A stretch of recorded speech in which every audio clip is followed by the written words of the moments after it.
I mean, Chair. I'm Edgar, the director of Soleil Residence Theatre.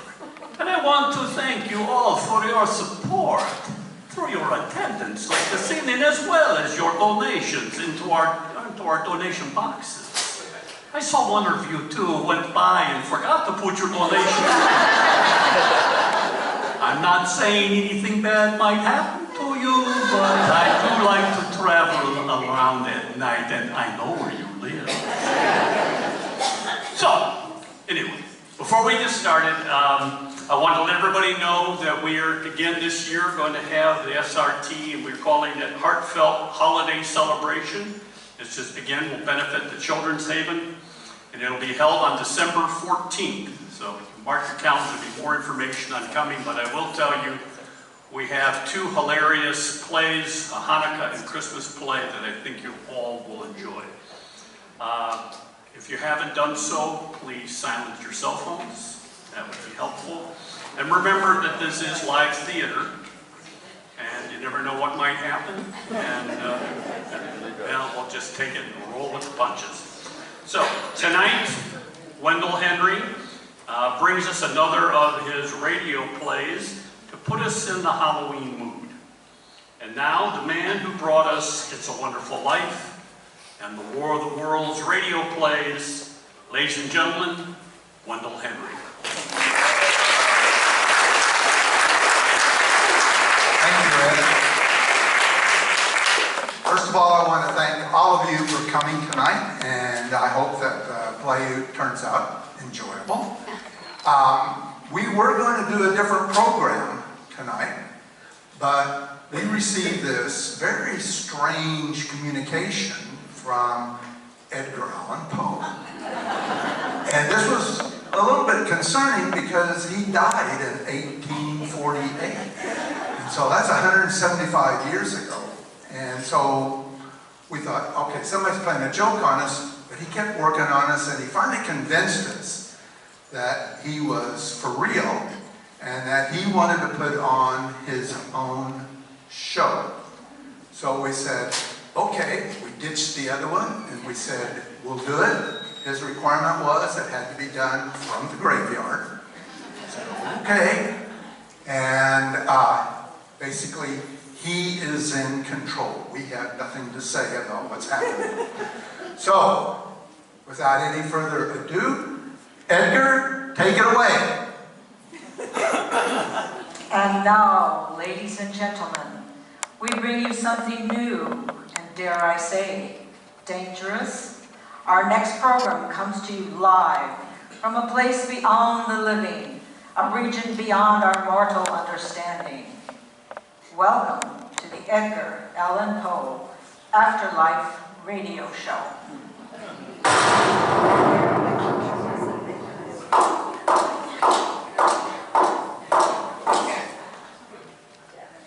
There's no thunder in death. The written word is more dead than I. The hands stained with literature's blood belong to none other today than radio. The minds of the living have been warped by its waves. The written word is dead, but even the dead must adapt or die again.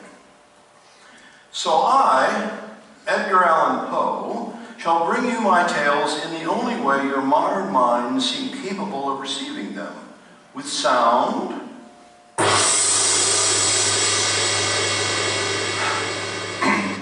and through performance.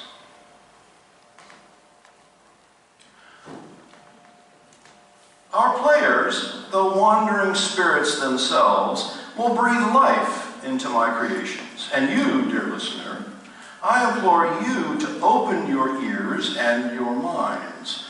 Though my tales have been described as macabre and morbid, it is my belief that one can learn more from observing one day in the life of the damned than one could from witnessing a lifetime of the blessed. But understand, dear listener, that it is not my purpose to save your soul. I am merely a storyteller in life and in death that is my lot. The fate of your soul is in your hands alone.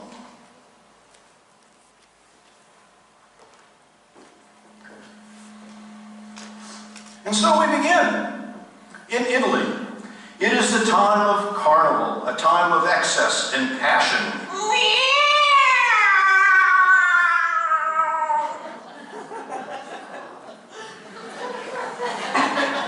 The time is surpassed, dear listener, but please understand, though a deed may exist in a long ago time, its impetus is alive and well in your present.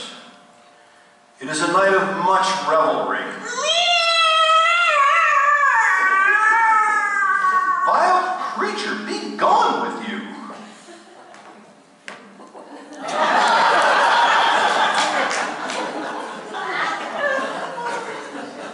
I say, be gone with you. Oh, you say a lot of silly things. I see a beast has come to plague me. Who, me?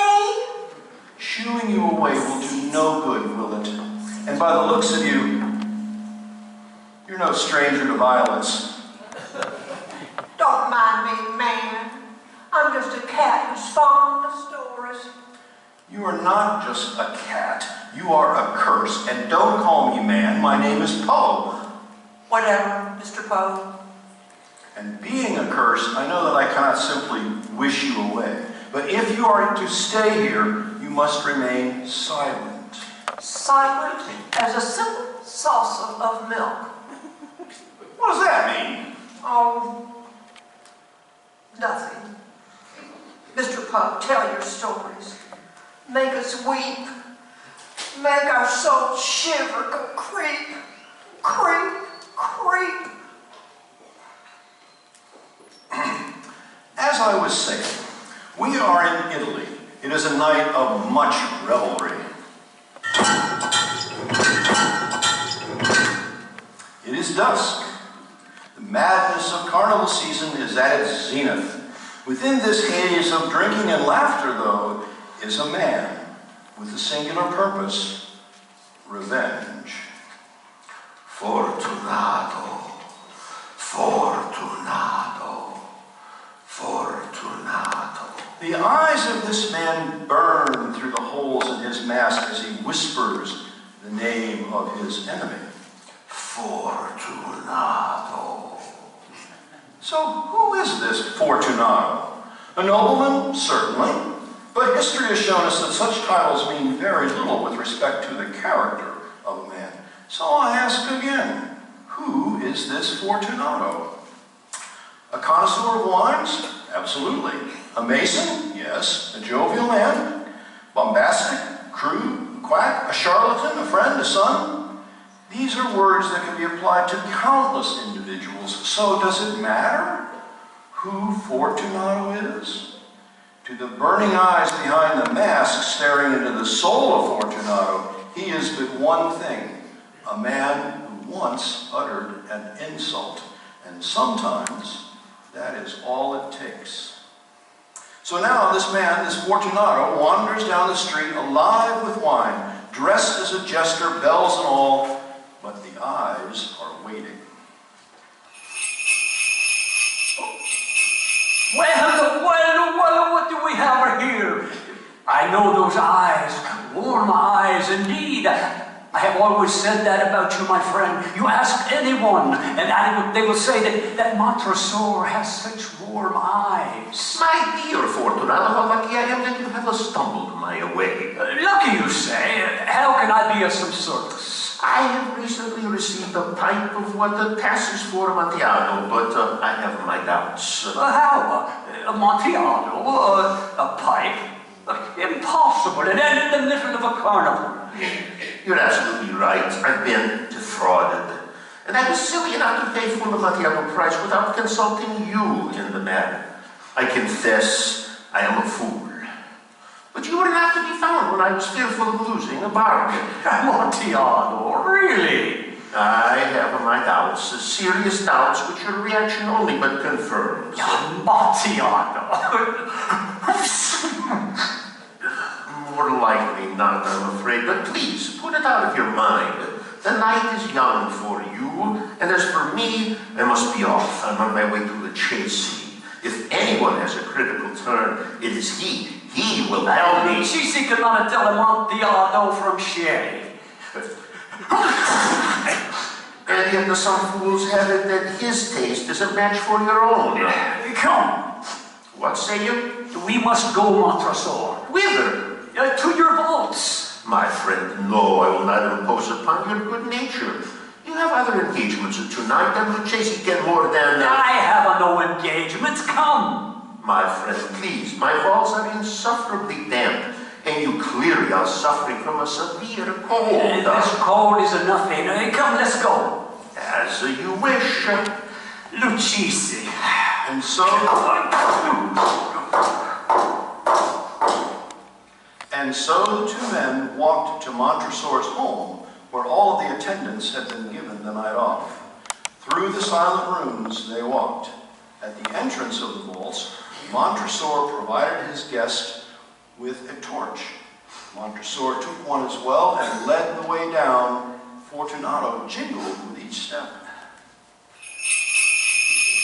Now, where is this pipe? It's further on, but observe the white webwork which gleams from these cavernous walls. The nitre? Nitre indeed. How long have you had that cough? Oh, it is nothing. Come, we will go back, Fortunato. Your health is precious. You are rich, respected, admired, beloved. You are happy, as once I was. We will go back. You will be ill, and I cannot be responsible. Besides, there is I shall not die of a cough. True, but you should take all proper caution. A draught of this meadow will defend us from the damps. Drink. I am much obliged. I shall drink to the berries that repose around us.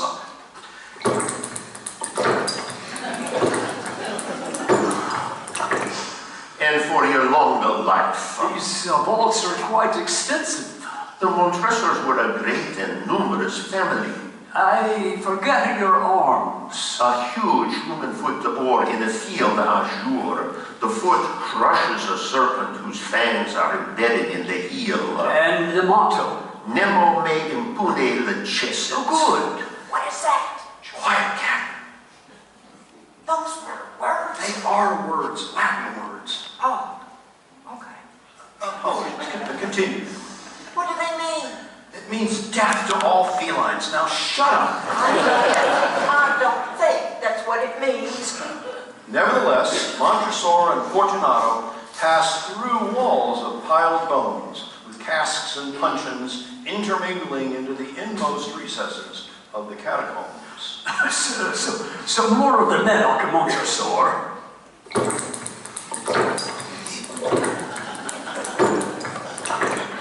Fortunato finished off the bottle and proceeded to gesticulate in a manner that Montresor did not understand. You do not comprehend. I can't say I do. Then you are not of the Brotherhood. How's that? You are not of the Masons. Yes, I am. You are a Mason, I am possible. It's the lighting too dim down here, you see. I couldn't see you fully. You show me a sign. How's that? Show me a sign that you are a Mason, Montresor. There is this. From beneath his coat, Montresor produced a trowel. Who walks around with a trowel in their coat? Be quiet and listen to the story. It's a silly thing to carry us all. The men descended further still until they reached a deep crypt. Through the foul air, they continued to the end of the crypt, where there appeared another, smaller crypt. 3 of its walls were lined with human remains. From the 4th wall, the bones had been displaced and been piled up against one of the walls. Where the bones had been, there was now an opening, enough for a single man to enter. Here we are. Where? Through that opening lies the Amontillado. Well, we'd better have a look then. As you wish.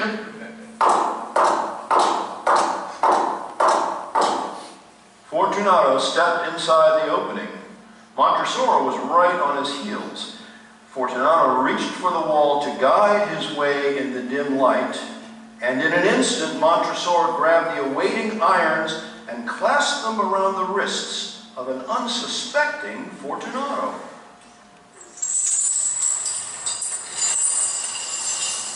So there stood Fortunato, chained to the wall, still too astounded to understand what was happening. Are you quite comfortable, Fortunato? What say you? Pass your hand over the wall. You cannot help feeling the nitre. Indeed, it is very damp. Once more, let me implore you to return. No? Then I must positively leave you, but I first must render you all the little attentions in my power. But the Amontillado. Ah, yes, the Amontillado. Montresor bent down and threw aside the pile of bones, revealing a quantity of building stones and mortar. He once again retrieved the trowel from his coat. I'm starting to think maybe he planned all this and that maybe the trowel wasn't such a random thing to be carrying. Quite methodically, Montresor began to wall up the entrance to the opening. This is all very amusing, my friend. But I'm starting to wonder if there ever was any Amontillado. You think? Quiet. I say, Montresor, this is really quite a laugh.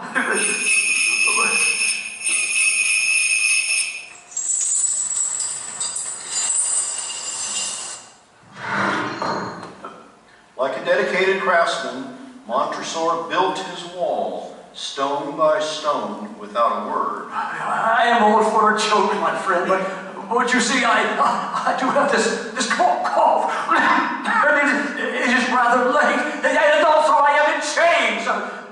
Let me out, I say. At last, the determined man neared the end of his project.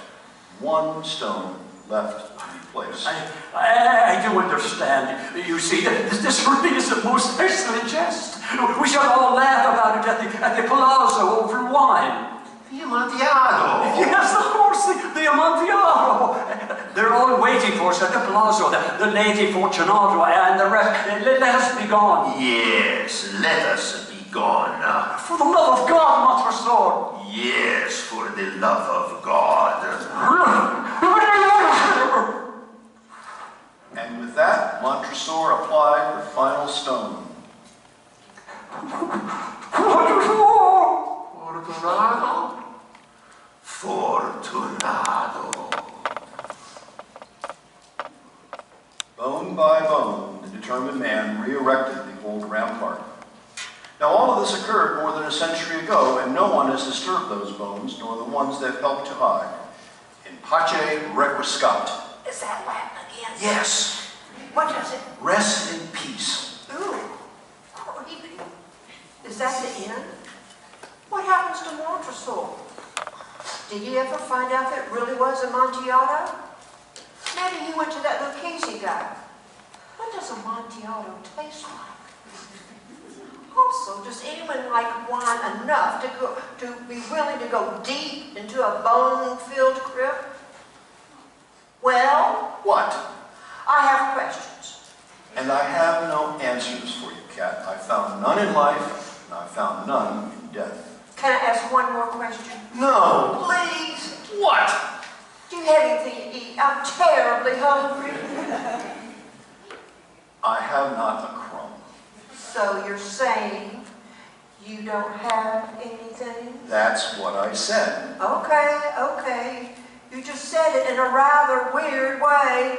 Unless you have any more nonsense which you insist on interrupting us with, it is time for... Another morbid story.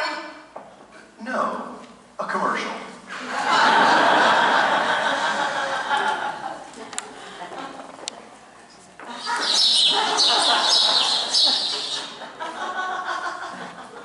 Hey there, Rob. Mighty fine weather we're having today. We are experiencing weather, Bob. Right, so I was wondering if you happen to have a hammer that I could borrow. Well, How else would I drive nails, Bob? I don't know. So you have one?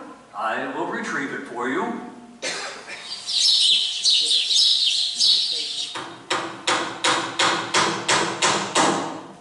Hi there, Rob. Greetings, Bob. I hope it's no trouble, Rob. Do you by any chance have a handsaw that I could borrow? Will a bone saw do? More like a saw from wood. So be it.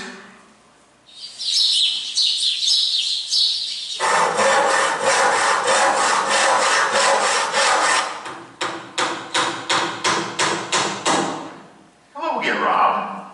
I will not be offering you greetings yet again. Okay. Are you finished building your coffin? I'm not building a coffin. No, never mind. I was wondering, however, if maybe you had a spare birdhouse, or bench, or table, or anything like that laying around. Breezy here, Bob. I don't understand, Bob. What exactly are you building? Oh, I'm not building anything, Rob. It's the trouble. When I told my wife I was making something to get out of doing housework, I've made all this racket, but I got nothing to show for it. So what have you got for me, friend? I have nothing for you. Nothing? Say for a name? A name? Yes, a name. Ace Hardware on Cummings Highway. They have great prices, a friendly and knowledgeable staff, and all the tools you'll need for coffin building. Or other things. But I don't need tools, Rob. I need a birdhouse. Well, I believe they sell birdhouses too. Now please return my tools, Bob, and make your way to Ace Hardware, and if you say, Rob the coffin guy sent me, I'm sure they'll knock off nothing. Well, thanks, Rob, I guess. Just being a good neighbor, Bob. It sounds like your little project is over, dear. Why don't you come inside and help me finish the housework? Sorry, darling, I have to head down to Ace Hardware on Cumming Highway. The project's just getting started. I'm sure your little dollhouse can wait. It's a a birdhouse. Whether you are building a coffin, a birdhouse, or building an excuse, Ace Hardware has all your hardware needs. Call 700-720-3926 or come on down to 8026 Cumming Highway. Time opens early every day and closes at 8 p.m.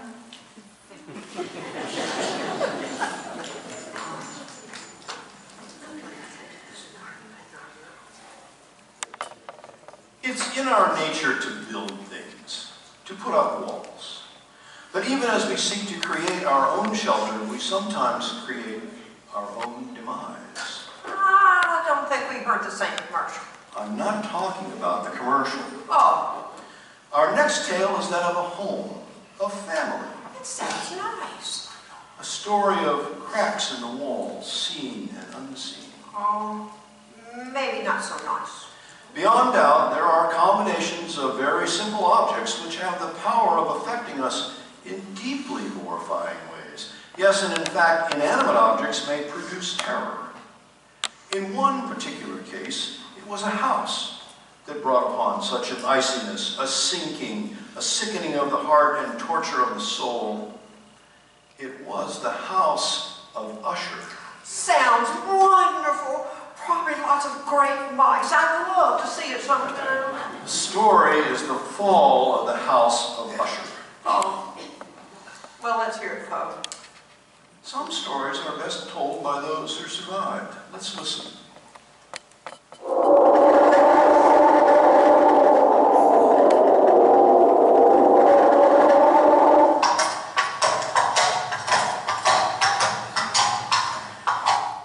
During the whole of a dull, dark, and soundless day in this past autumn, when the clouds hung oppressively low in the heavens, I've been passing alone on horseback through a singularly dreary tract of country, and at length found myself, as the shades of evening drew on, within view of the melancholy house of Usher.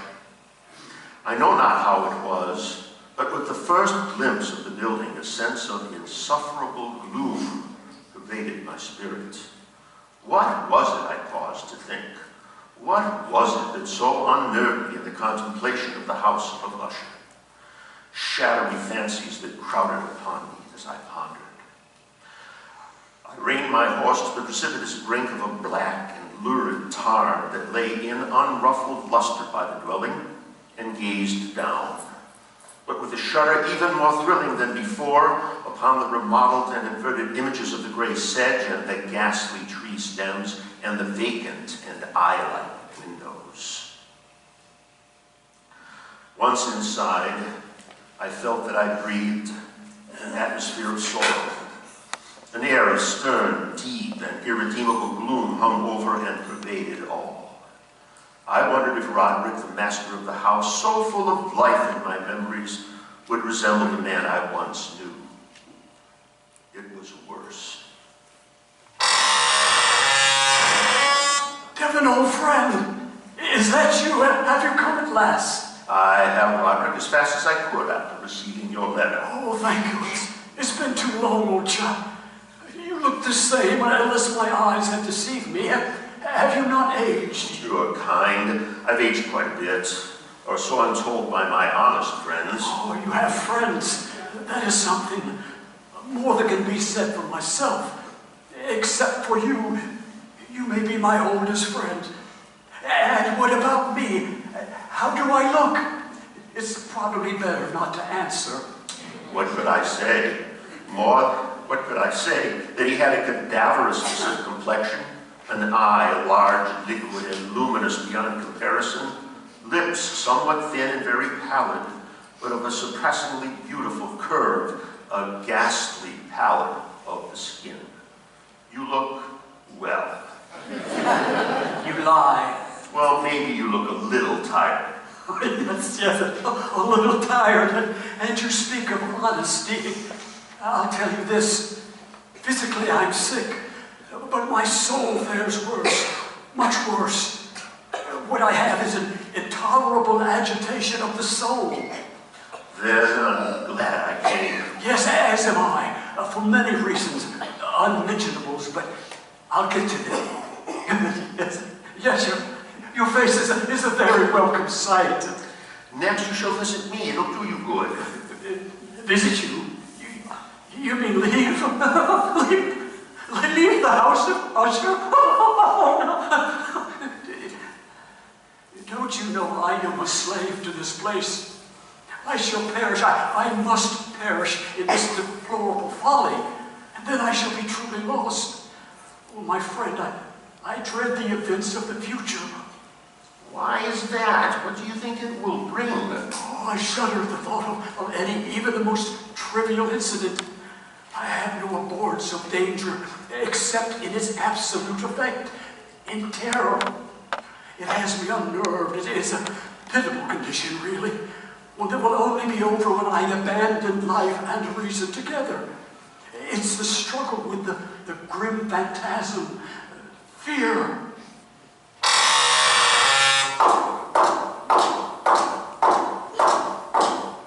Who's there? Don't recognize her, do you? I'm afraid not. Madeline. Your sister? My sole companion. Who is this? Lady Madeline, I'm sorry to frighten you. It is you who's frightened. Why, you're as pale as us. Almost. I don't know you. You used to. You don't know what you've done coming here. You must leave. No, Take me with you. You're not going anywhere. No, I will die here just like you. But I won't be dead. Don't be fooled. I'm not dead. Not at all. You don't understand. I'm not dead. I'm alive. Don't you believe me? I do. I'm alive. I'm alive. I'm alive. Madeline, are you all right? What? Are you all right? Who are you? You shouldn't be here.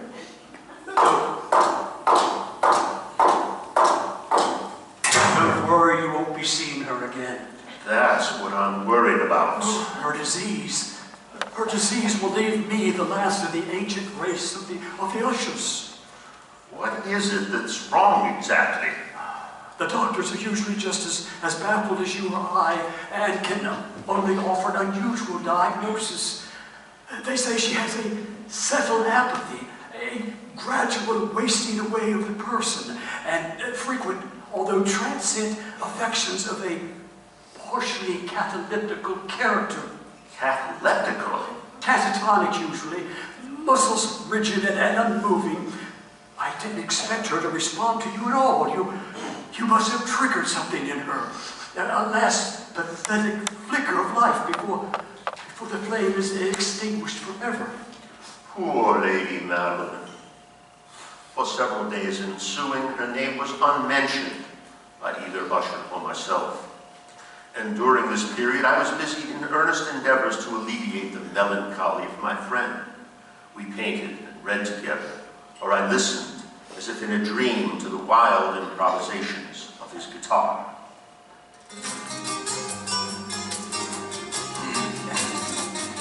And this one I call the Haunted Palace. In the greenest of our valleys, by good angels tenated, once fair and stately palace, radiant palace, reared its head.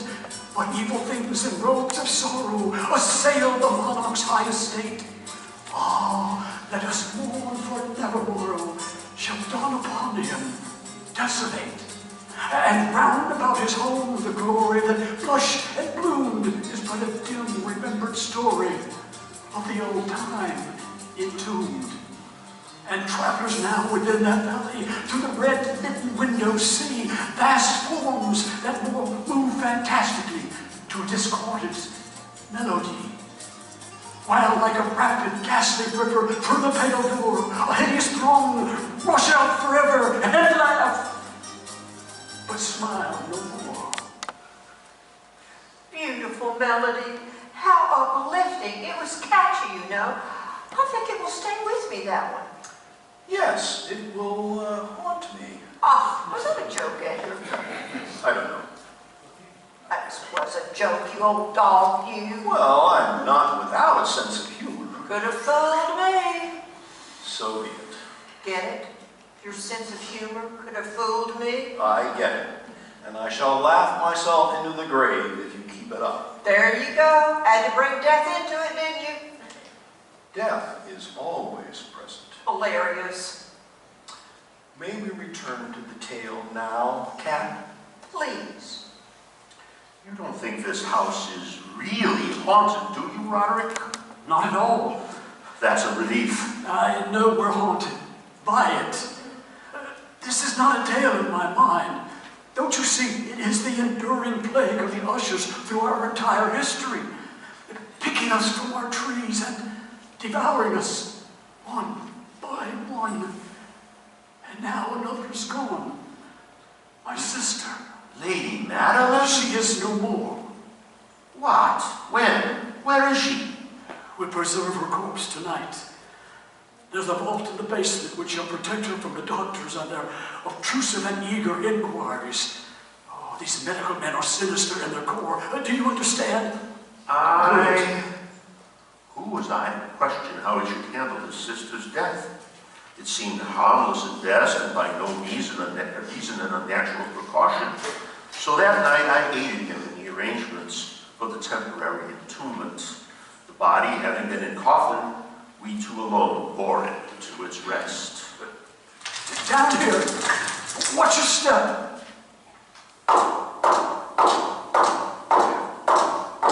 In here. Help me with the door. There, lift it. Mind your back. Mind her body.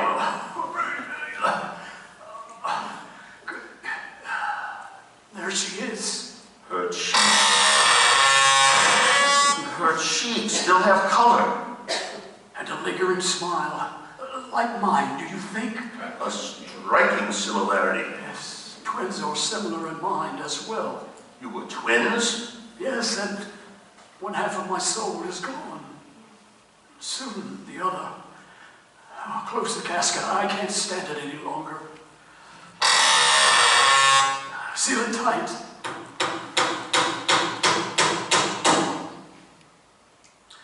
After some days, bitter grief had elapsed, an observable change came over the features of the mental disorder of my friend. His ordinary manner had vanished. His ordinary occupations were neglected or forgotten. He roamed from chamber to chamber with hurried, unequal, and objectless step. The pallor of his countenance had assumed, if possible, a more ghastly hue. At times, when vagaries of madness took hold, I beheld him gazing vacantly for long hours in an attitude of the profoundest attention, as if listening to some imaginary sound. It was no wonder that his condition terrified, no, that it infected me. I felt creeping upon me by slow yet certain degrees the wild influences of his own fantastic superstitions.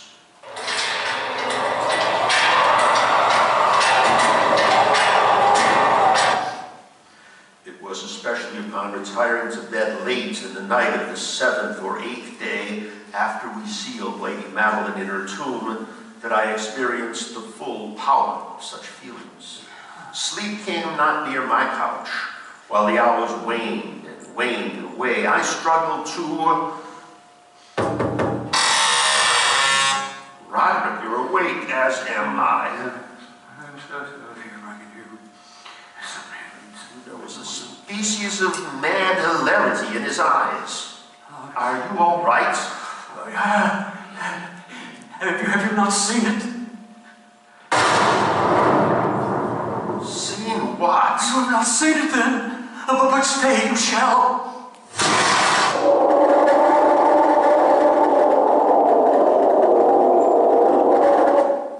The impetuous fury of the entering gust nearly lifted us from our feet. It was indeed a tempestuous yet sternly beautiful night, and one wildly singular in its terror and its beauty. A whirlwind had collected its force in our vicinity, and the exceeding density of the clouds did not prevent our perceiving, under surfaces of huge masses of agitated vapor, as well as on all terrestrial objects immediately around us, a glowing in an unnatural light of a faintly luminous and distinctly visible gaseous exhalation, which hung about and enshrouded the mansion. Isn't it beautiful? Look at it! Look at the light in it! It's not the moon or the stars, it's the house! It's alive! Get away from the window, get away! Do not look at it. You saw it! Say you saw it! Say it! Roderick, please. These appearances which bewilder you are merely electrical phenomena, not uncommon, or it may be that they have their ghastly origin in the rank fog of the lake. Stay in your seat. Don't open the window. The air is chilling and dangerous in your sickly condition. Here, let us read something together. One of your favorites, Mad Tryst of Sir Lancelot Canning. That was a joke, Roderick, or my attempt at one. Okay, I will read and you shall listen, and so we will pass away this terrible night together.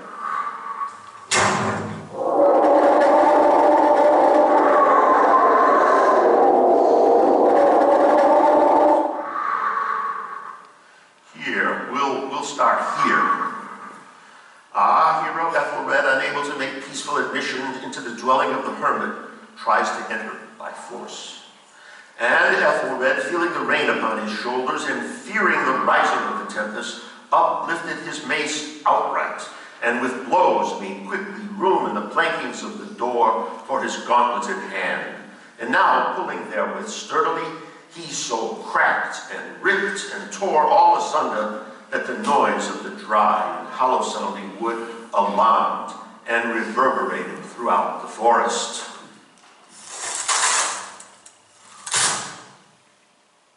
Did you hear that? I hear everything. It must have been the storm, a coincidence, I'm sure. Yes, continue.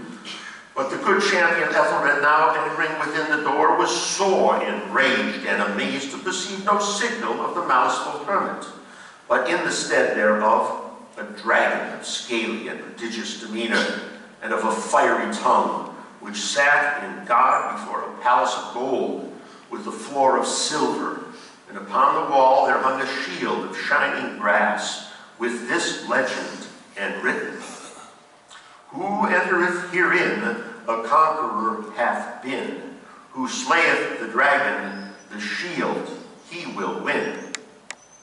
And Ethelred uplifted his mace and struck upon the head of the dragon, which fell before him, and gave up his pesky breath with a shriek so horrid and harsh, and withal so piercing, that Ethelred had fain to close his ears with his hands against the dreadful noise of it.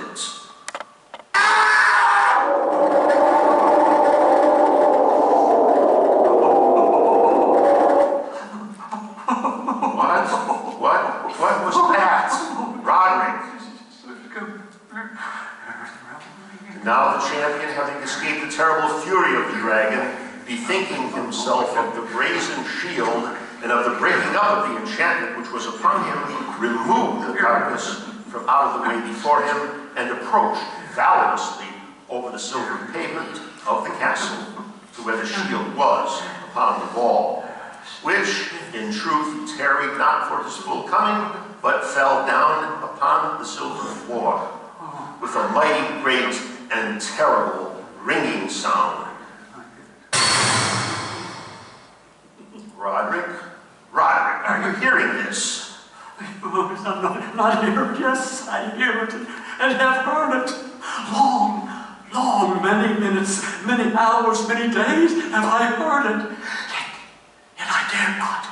Oh, pity me, miserable wretch that I am. I dare not speak.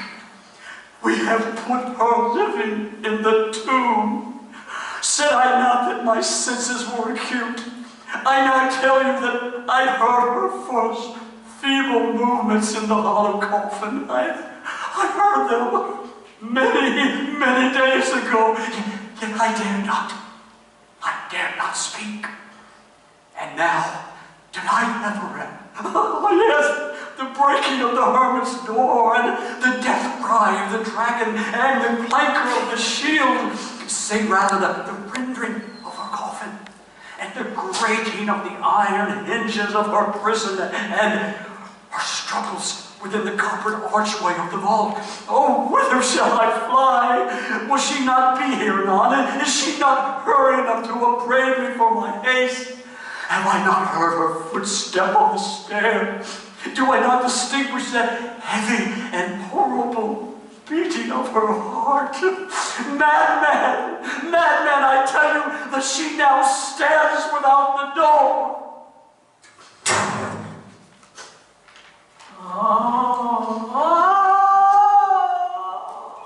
Lady Madeline, it can't be. Yet it is.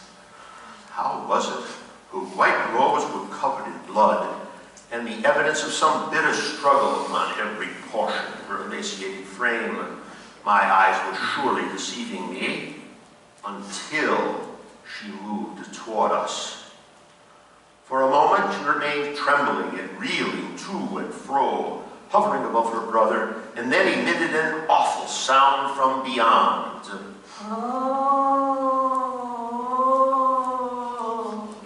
Before falling on him in her final death agonies, bore him to the floor, a corpse, and a victim to the terrors he had anticipated. No! Then she turned to look at me, and I managed somehow miraculously to unstuck my feet from the floor and rush aghast out of the room.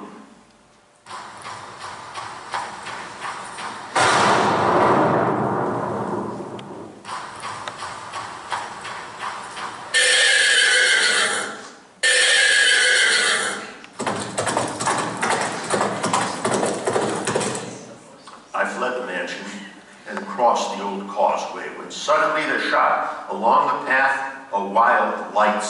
I turned around to see its source, for the vast house and its shadows were alone behind me.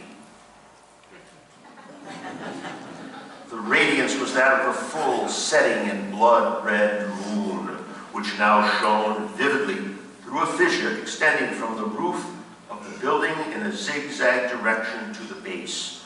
While I gazed, this fissure rapidly widened.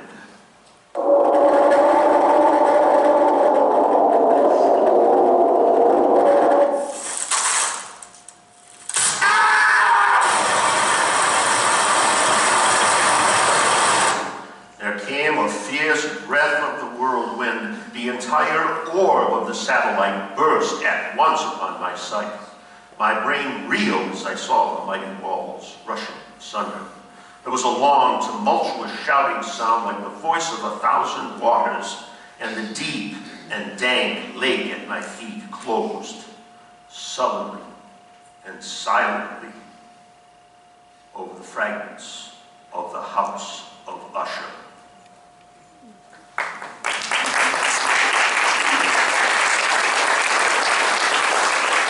You sure bear a laugh, Poe. I think you missed what? Yes? Oh, never mind. Poe, What is it now? there's a lady. Is this the beginning of another of your jokes? No, look over there. Some lady just wandered in. You're wrong. I'm pretty sure that's a lady over there. That is not just some lady. That is mysterious. Her name is Mysterious. Mysterious. A mysterious family out of Baltimore. Friend of yours. Edgar! Dolores. Her name is Miss Dolores Tyrius. Ignore the cat. I always do. Hey, Well, what'll it be tonight? Well, you know, Poe, No, I must. I forbid it. what's going on? Nothing. Mysterious is going to perform bells for us. No. Fine.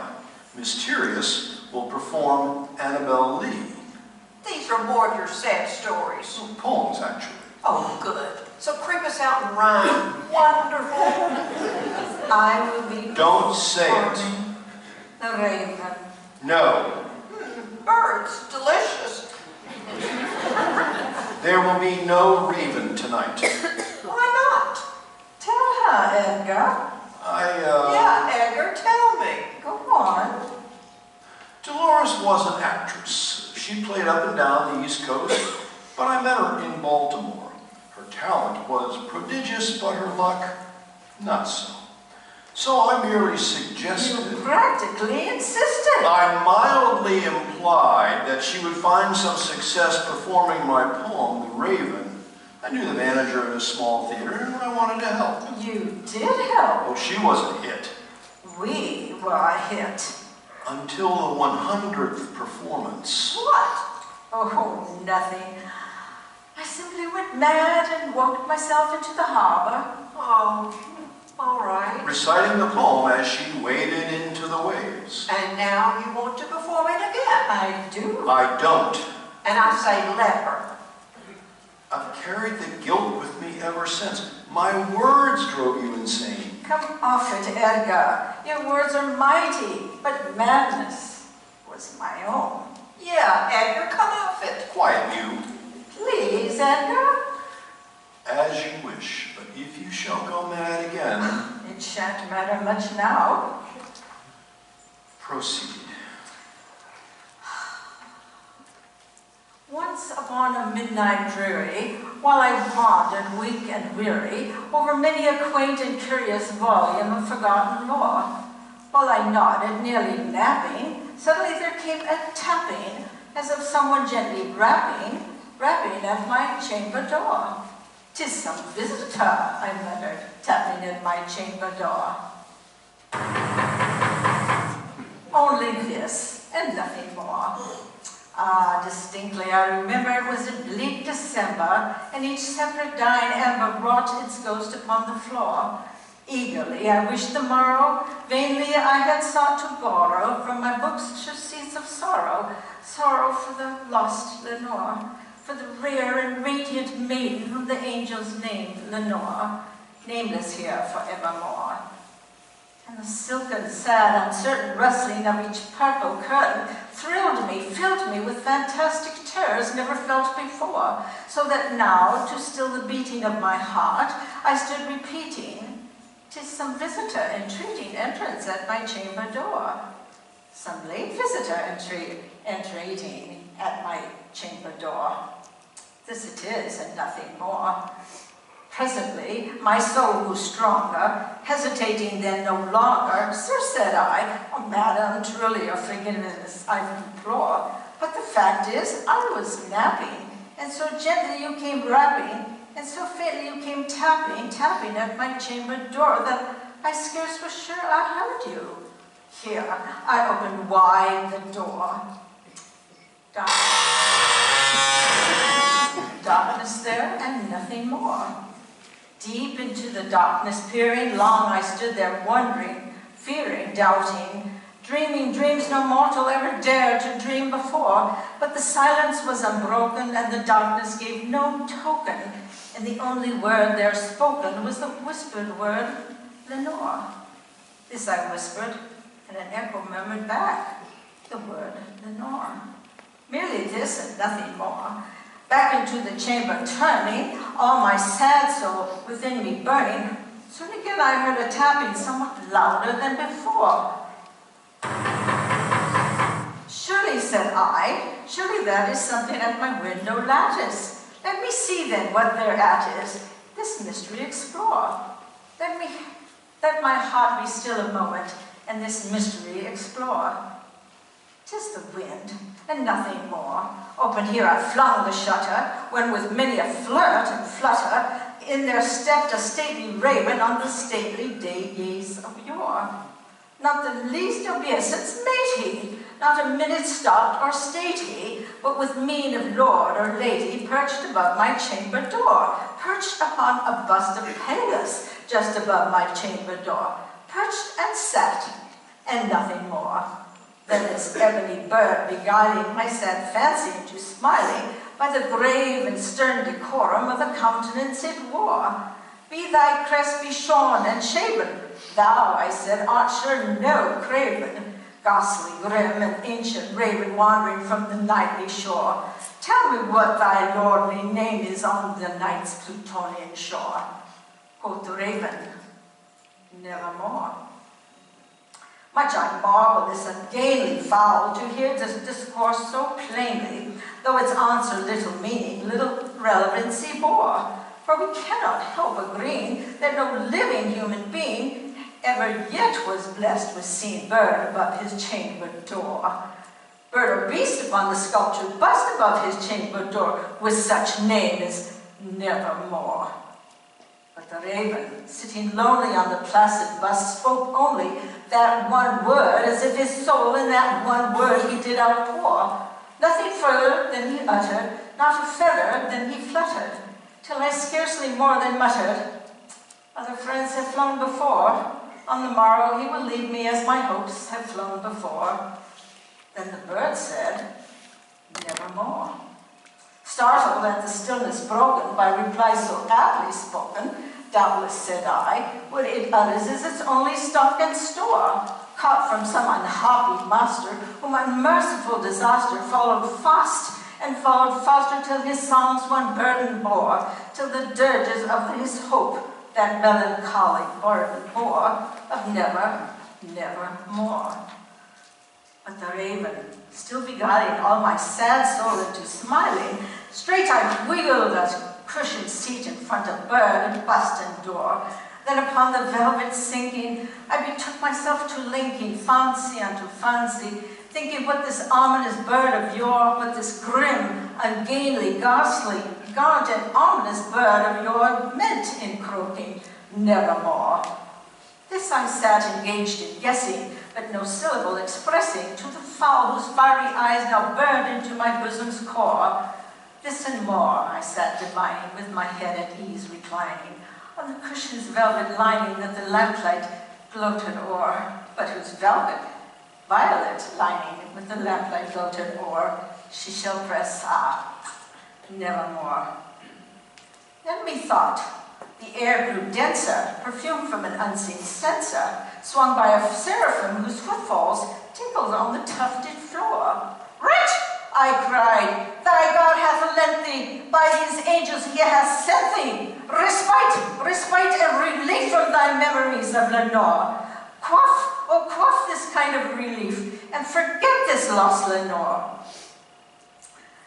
Quoth the raven, nevermore.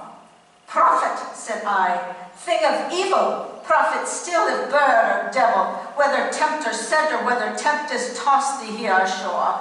Desolate yet all undaunted on this desert land enchanted, on this home by horror haunted, tell me truly, I implore, is there balm in Gilead? Tell me, I implore. Quoth the raven, nevermore. Prophet, said I, thing of evil, prophet still if bird or devil, by that heaven that bends above us, by that God we both adore, tell this soul with sorrow laden, if within the distant Aden it shall clasp a Satan maiden whom the angels name Lenore, clasp a rare and radiant maiden whom the angels name Lenore. Quoth the raven, nevermore. Be that word our sign of parting, bird or fiend, I shrieked, upstarting.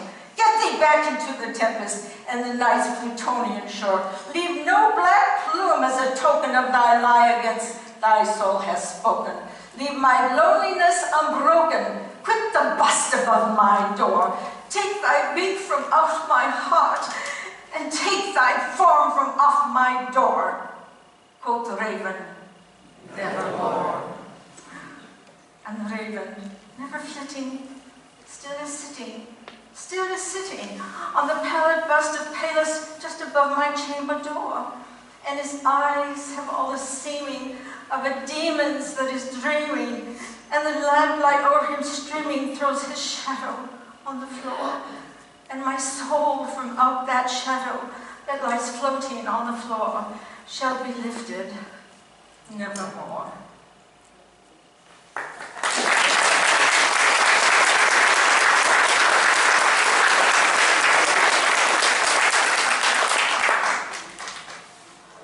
Mysterious, would you be so kind as to join us for the remainder of... It would be my pleasure, Cole. Is that a tear?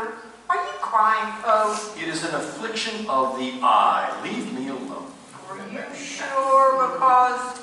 I believe it's time for a commercial. Yes.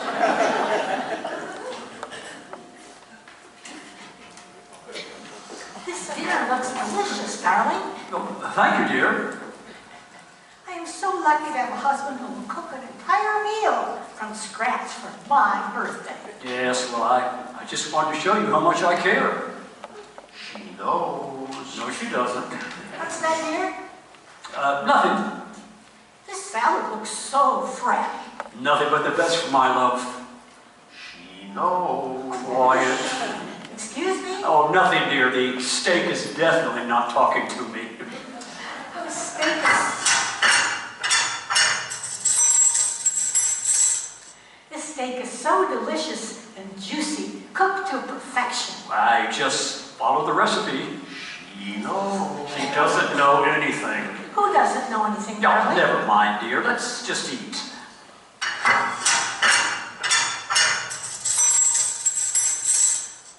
Earlier, it smelled like something was burning, but this sauce is cooked to perfection. Burning? Oh, no, nothing like that. Must have been from outside. She definitely knows. Enough. Enough. I can't stand it any longer. Can't stand what, darling? The whispering of the steak. Is that the name of the sauce? I quite like it. You know, don't you? Know what? That I ordered in. I burned the meal I was planning to make, so I ordered from the Longhorn Steakhouse down on Riverstone Parkway. And I tried to pass it off as my own. Oh, I know, dear. I told you. Quiet steak. No one makes steak as good as the Longhorn Steakhouse. I knew this couldn't be your doing, darling. Are you mad? Man, hardly. Longhorn Steakhouse is my absolute favorite. And with their great prices, I know my darling got a great deal. What did you order for dessert? Oh, no, I forgot dessert. Don't fret, my darling. With their speedy service, Longhorn Steakhouse will have a piece of warm apple pie here in no time. Let's call them. Okay. Dial 700-345-4511.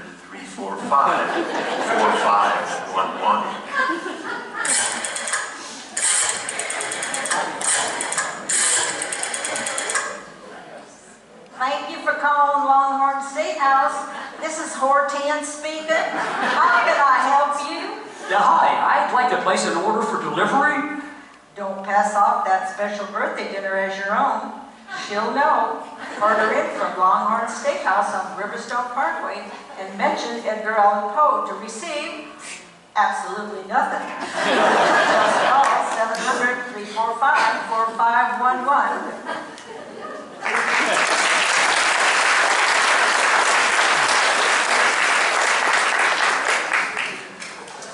Welcome back, dear listeners. Though you may have been contemplating the sustenances needed to maintain your mortal frames, I implore you to first consider the nourishment of your souls. And I know no better meal for your ineffable quintessence than a hearty tale. Question. Quiet. Can we order in? No! But I'm so hungry. Why don't you ever feed me? Must have slipped my mind. A slippery mind at that. Mind the slip of your tongue. My tongue has a mind of its own, Edgar. Feed me. First, we feed on this. You're mad. Well, we're all mad. Can be mad. Go mad, that is, under the right circumstance. True, but I am not. Who are you? She is the accused. Accused. Always accused. I've been known the nervous type, but not mad. Actually, the disease had sharpened my senses, not destroyed. Not dulled them. Oh, what disease? Is it contagious? Let our guest finish. Guest? Yes, the disease gave me, above all, the sense of hearing acute. I heard all things, in the heaven and in the earth. I heard many things in hell. How then am I mad? So you have a story. I have one that will seize you. I've been insane, with long intervals of horrible sanity. Such people should not be allowed to own pets. But how? How does one go insane? I'm not insane. You could say I'm nervous, dreadfully nervous. But listen, observe how calmly I can tell you the whole story. It started with an idea. We're listening. I'm napping. The insane ones are napping, the sane are listening. It's impossible to say how the idea first entered my brain, but once conceived, it haunted me day and night. I loved the old man, I did. I was very kind to him. You have to believe me. Go on. It's very important. We believe you. In fact, I was never kinder to him than during the whole week before I killed him. I bet you killed him for money. No, I thought you were napping. And sleep through this? Shush. it wasn't gold or any object. Passion then. No, he had never wronged me. Not even an insult. It was his vulture eye. Yummy, another bird. One of his eyes resembled that of a vulture, a pale blue eye with a cloudy film over it. Whenever it fell upon me, my blood ran cold. I couldn't stand it. It haunted me in my dreams. And so, finally, I made up my mind to rid myself of the eye and the old man forever. Every night, about midnight, I turned the latch of the door and opened it. Ever so gently. I put in a dark lantern and moved it ever so slowly so as not to disturb the old man's sleep. I undid the lantern so that a single thin ray fell upon his vulture eye. But it was closed and I couldn't do the work. This I did for 7 long nights. Upon the 8th night, I was more than usually cautious in opening the door. A watch's minute hand moves more slowly than did mine. I had my head in and was was about to open the lantern when my thumb slipped upon the tin fastening and the old man sprang up in bed crying out, Who's there? I kept quite still and said nothing. For a whole hour I did not move a muscle, and in the meantime I did not hear him lie down. He was still sitting up in the bed listening, just as I have done night after night, hearkening to the death watches in the wall. His groan, although slight, I knew was a groan of mortal terror. It was not a groan of pain or of grief. Oh no, it was the low, stifled sound that arises from the bottom of the soul when overcharged with awe. I knew the sound well. Many a night, just at midnight, when all the world slept, it has welled up from my own chest, deepening with its dreadful echo the terrors that distracted me. I'm not mad. I just say I knew what the old man felt and pitied him. Although I chuckled at heart, I knew that he had been lying awake ever since the first light noise, when he had turned in the bed. His fears had been ever since growing upon him. He had been trying to fancy them causeless, but could not. He had been trying to comfort himself, but it was all in vain. All in vain because death, in approaching him, had stalked with his black shadow before him and enveloped the victim.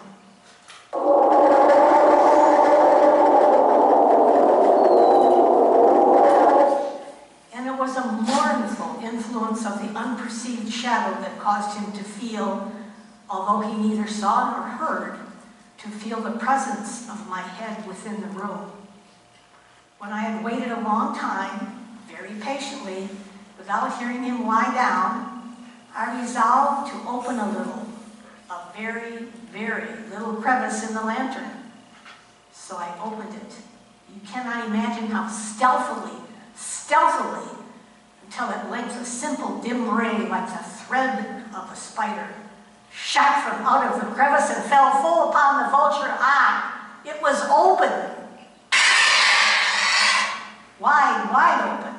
And I grew furious as I gazed upon it. I saw it with perfect distinctness, all a dull blue, with a hideous veil over it that chilled the very marrow in my bones.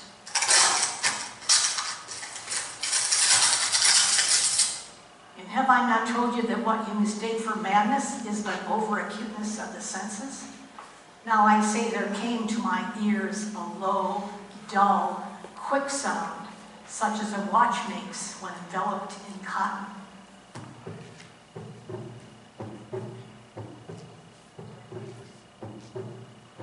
I knew that sound well, too. It was the beating of the old man's heart. It increased my fury, as the beating of a drum stimulates the soldier into courage. And now at the dead hour of the night, amid the dreadful silence of that old house, no stranger a noise as this excited me to uncontrollable terror. Yet for some minutes longer I refrained and stood still. But the beating grew louder. I thought the heart must burst. A new anxiety seized me. The loud drum of his heartbeat would be heard by a neighbor. The old man's hour had come. I threw open the lantern and leaped in the room. Help me! His shriek was met by me as I dragged him to the floor and pulled his own heavy mattress over him. The heartbeat continued on with a muffled sound until it finally ceased. I removed the mattress and examined the corpse.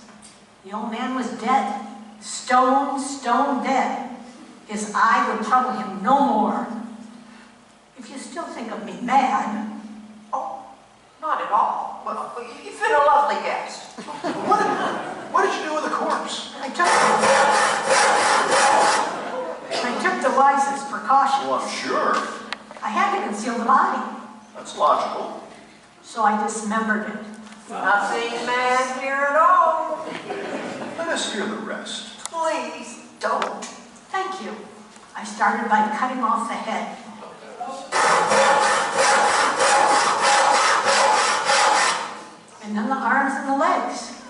Next, I took up 3 planks from the floor.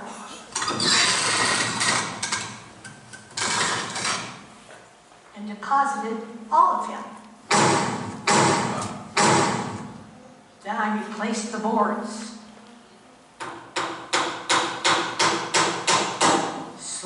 So cleverly that no human eye, not even his, could have detected anything wrong. It was 4 o'clock in the morning, still dark.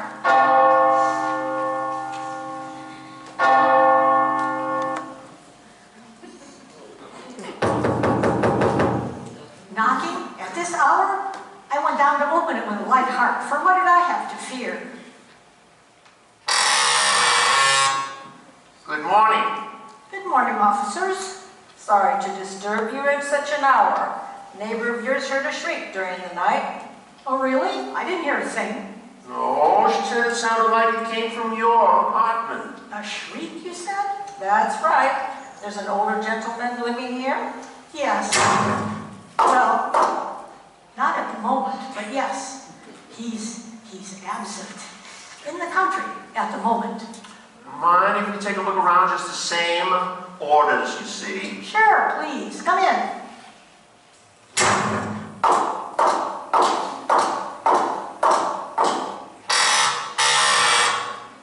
I let them search all over the building, in every room.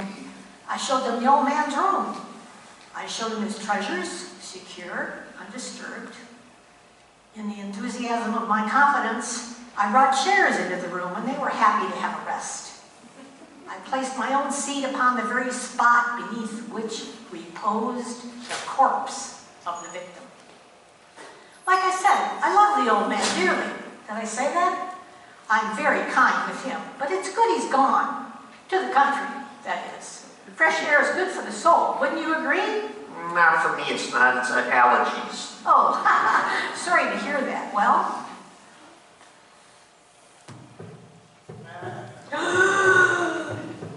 Are you all right? You heard that? Heard you gasp, yes. Yes, I gasped. That's right. That's all. Sometimes I find myself without breath. A mild condition. So there wasn't anyone else? Huh? Any other neighbors who might have made a noise like a scream? Now that I'm thinking of it, I might have made a shriek in my dream. In your dream? In my dream! You scream in your dreams? Sometimes. Wouldn't it be a nightmare if you were screaming? Yes, I suppose, like a night terror. So you had a nightmare and screamed out, and that's what the neighbor heard. I don't know. I don't know what the neighbor heard. Do you mind if I stand? I've been sitting all night, or laying rather, in my bed, where I sleep. Oh God, how can they not hear? They must hear it. Shut up. Should I ask them if they hear it? They must. No, don't ask.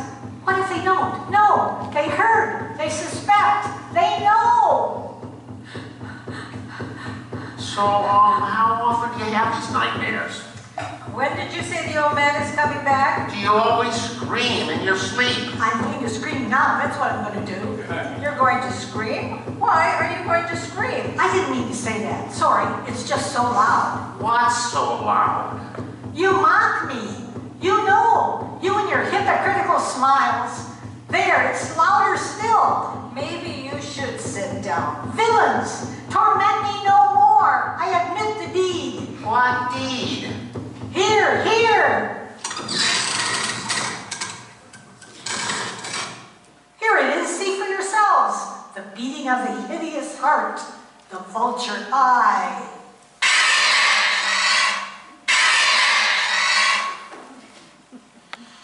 I love happy endings, don't you? I like endings, period. What happened to your guest? Our guest is no more. Everyone meets their end sooner or later. What about your ending? What do you mean? Nothing. Do you have anything to eat? I'm very hungry. No, I don't have anything for you. You never do. What is that supposed to mean? Nothing. What are you getting at? I'm simply trying to get a meal, Po. That's all I've ever wanted from you. I gave up on affection a long time ago. I truly do not know what you are talking about. How did you die? I don't remember. That's the truth. What do you remember? I remember a room in Baltimore. I remember a story that haunted me that I couldn't complete. What else? Well, there's nothing else. I was found in a ditch and a few days later I died. How I got there, I don't know. Were you alone in this room? Yes. Are you quite sure? Well, of course. It was just I. No one else was there. I sat and I wrote. I drank. I took in a stray for some measure of company. Yes, you did. You. Yes, So you know how I came to perish. I do. Foul play or mine own doing? A little of both. You see, I was so hungry. At first you were quite generous, and dare I say loving. I was fattening up for sure. But the more you worked on the story, the less attention you paid to me. You kept forgetting to feed me. First it was a meal here and there, and then a whole day. And then more than a day. I was getting desperate. You didn't leave. You wrote and drank. At the very least, I needed you to open that door. On the shelf above your desk, there was a bottle, some sort of medicine. You would only take a spoonful at a time. Laudanum. Yes, that's it. You had passed out. I was nearly starved, but I had enough strength left to push your glass into position on the desk. There was a bit of whiskey left in it. I tipped the bottle over and much of it poured into your glass on the desk below. Some of it spilled onto your papers. You poisoned me. You awoke some time later and drank from your glass without looking. And I was right. You did become sick and you did have to leave. You went to the door, struggling to get your coat on. I was ready to bolt out. You gave up on the coat and tossed it aside. It landed on me. By the time I worked myself out from under it, you were out the door. I could still feel the whiskers of the wind on my face. You killed me. You killed me. You killed you. Well, I guess it fits. I'm just a cat trying to get a meal. You never came. How do you like that ending? As I said, it seems to fit. You sure you don't have anything to eat? I'm sorry, I don't. Okay, Poe. But maybe we could scrounge something up. You are full of surprises, Edgar. And hey, sorry for killing you and whatnot. We must all meet our end, one way or another. But if we're lucky, we leave behind stories told by friends and family shared through time. I am luckier still, for my tales have been carried through generations and are now shared with you, dear listeners. Once a week, through sound and performance, I will share with you my soul. Good night all, and sleep well.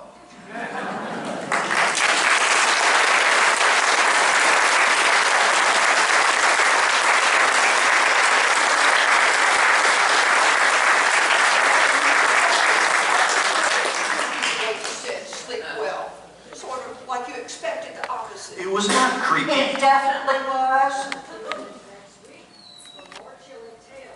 Master of the Morbid, Edgar Allan Poe. And his dead cat.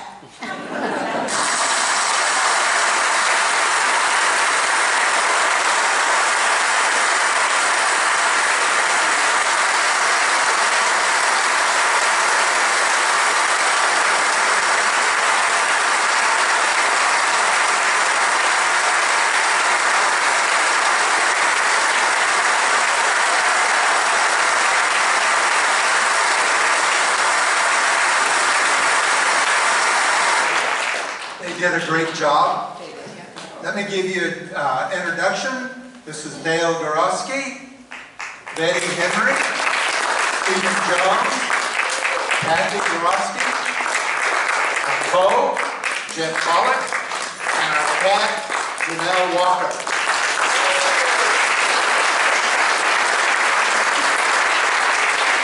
They will be coming down, and if you want to talk to them, fine. They'll even sign autographs. Thank you for coming.